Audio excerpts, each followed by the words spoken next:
I don't know that much about narcissism, but I think that I would take Dr. Grande's advice very seriously. And one of the things that he says about people who talk about narcissism all the time, it seems, is never appreciate the positive aspects of it, which is, of course, what a narcissist would say. Right? I'm not saying he's a narcissist, I'm saying somebody else is. Right? You know, that's probably true. But there's an enormous positive energy associated with narcissism, and it's actually a perfectly wonderful, fantastic thing. It's when it becomes malignant, of course, that it's a real issue.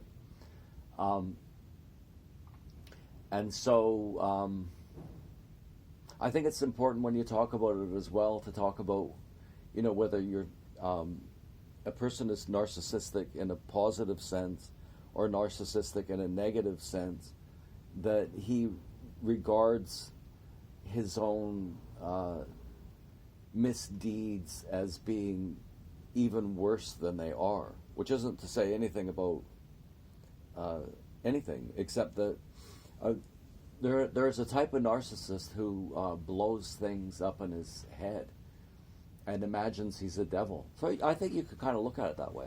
Really, there's narcissists who think that they're the evil, most dirty thing on earth, and then there's ones who think that they're well, let's put it this way. What did Trump say when he met God? You're fired. Right? And people would be anywhere on that spectrum. So I'm a little bit careful when I use this expression, term, narcissist. The clearest case of narcissism that I've ever seen, if you just want to say, like, okay, can you explain this example of narcissism, is Justin Trudeau for sure. Because he inherited the narcissistic gene absolutely from his mother. His mother's the most grossly narcissistic people I've ever seen. You have to go back to the way that she was. She's done a lot to help people with mental illness and everything like that, right? But she's just narcissistic to the core. Just go back and look at her videos from, I guess, 1970s or whatever. Just literally insane. And because everybody back then was so narcissistic, they glorified her, and it's just, the whole thing is an exercise in narcissism. It's way worse than it is now. People are talking about, it's a narcissistic society. No, I don't think so. I just don't think that. I think there's lots of indication that it is. I think there's lots of indication, just from my experience, it's no worse than it was in the 70s. I don't believe it. Anyway, so Justin Trudeau inherited the narcissistic gene, and then if you inherit that gene and then you're sort of simultaneously almost neglected and adored. Neglected, adored, and maybe with a little phoniness to the adoration. So, when the cameras come out, you're especially adoring as a parent. You put those two things together, and you're going to have a narcissist. If you want to know what's wrong with Justin Trudeau, that's what's wrong with him. So what else did I want to say about that?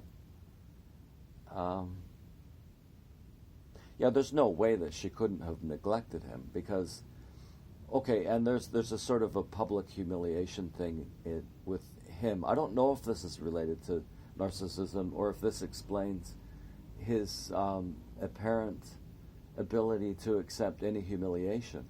But his mother cuckolded his father publicly when he was like a teenager. It was just all over the place, splattered all over the place. Rolling Stones and all that stuff.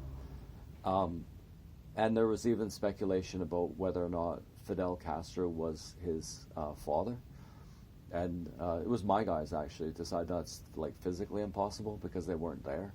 They weren't together there. But they spent a lot of time together. And his father was very good friends with Fidel Castro. I mean, that should tell you something. And Fidel Castro, used to brag that he slept with 3 women a day, one in the morning, one in the afternoon, one in the evening. And Justin Trudeau's mother spent time with her. And so I don't think it's a coincidence that Justin Trudeau looks like Fidel Castro. But whether or not Fidel Castro and Justin's mother had sex, yeah, I would guess. His mother once said that the only woman that ever satisfied him was Jack Nicholson. And, that's ongoing. So, Justin looked at, okay, what about my father? Like that. They're both batshit crazy. Okay, so I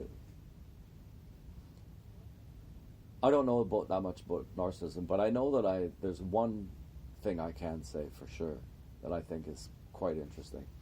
And that's that, especially when I first started taking melatonin, the first time I took it, actually, I had 4 nightmares in one night. Just nightmare, wake up, nightmare, wake up, nightmare, wake up. And this has been true for really years, I think. As long as I can remember right now, anyway. That I always have the same nightmare. And the nightmare is that I'm drawn into a kind of a social situation. And there are really charming, narcissistic people around. And if there's a narcissist, like that kind of grandiose narcissist, anywhere in my whatever space, then I'll be attracted to them just instantly. And things go well. There's nobody's more fun than a good narcissist. It's just absolutely nothing even close. And I can't actually say that it ever went that badly for me, but it sure as heck came awfully close. And so the dream that I have is that I fall into a group of like this, and things go sour really quickly. It's just a recurring nightmare. Is there anything? Is it changing at all? I think that if it's changing at all, it's like the initial phase. I don't really remember that well, and it's just the being surrounded by completely twisted people, and they're following me. And that's just a recurring nightmare. The last time it was like wake up kicking and screaming, that expression, like literally waking up kicking and screaming. That's a bad nightmare. Anyway, those are my thoughts on narcissism.